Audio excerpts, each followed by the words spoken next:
a short 190E 2.3 16 valve buyer's guide. Reginald wrote us 3 weeks ago. Sorry for taking so long to get back with you, but Pierre's been in Monterey, and Reginald wrote us asking about the do's and don'ts of buying a 190E 2.3 16 valve.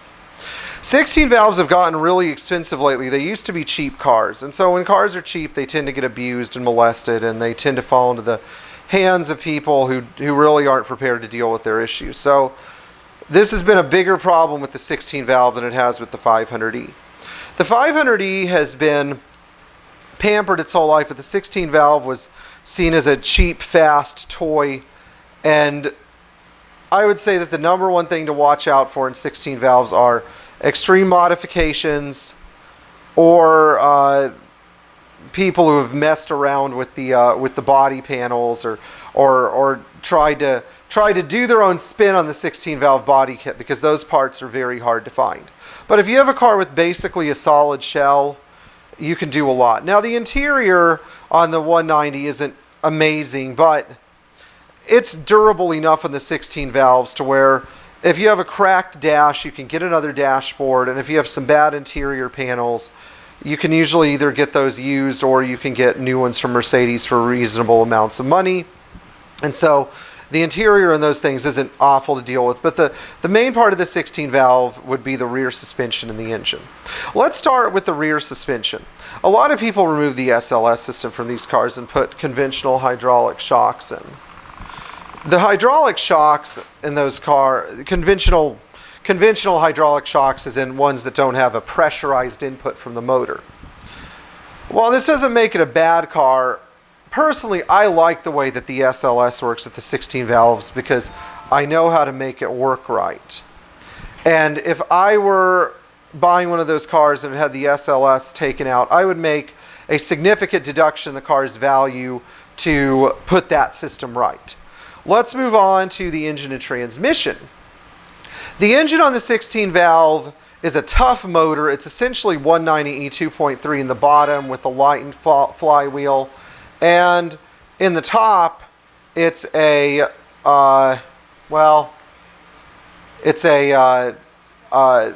specialized engine that needs the love and care of an experienced mechanic.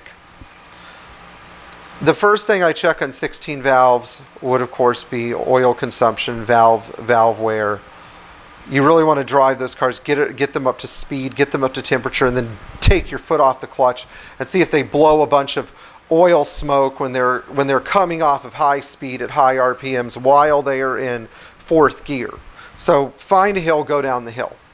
If you hear about timing chain problems in those cars, it's because people don't use the right tensioner. So if you're buying one, just plan on putting a brand new timing chain tensioner kit in it from Mercedes. Plan on adjusting the valves. Nobody does that stuff right. The transmissions are pretty robust too, but again, check the first to second gear shift and make sure it's okay. And then we'll move on to the basic front suspension systems.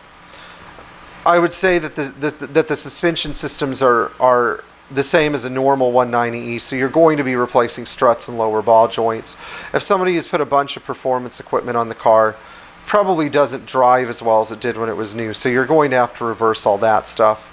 And also, when you're looking at basic items in the car, they're the same as the 201 190E, the normal 201 190E. Window regulators aren't great, especially the back ones, so you should be checking those out. The sunroof tray can develop rust, so you should be looking inside the sunroof. And finally, items like door panels can come apart easily, and finding black door panels is not easy.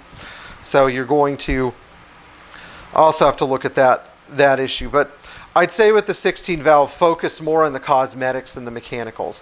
You can fix anything mechanical. That's our theme here at Pierre Hedary's. Cosmetics are a little bit trickier. They can be fixed too, but again, I would always be biased towards a nice car cosmetically that had some mechanical issues. Anyway, for more questions like this or buyer's guides, please check in with us. We'll do our best to help you. Thank you.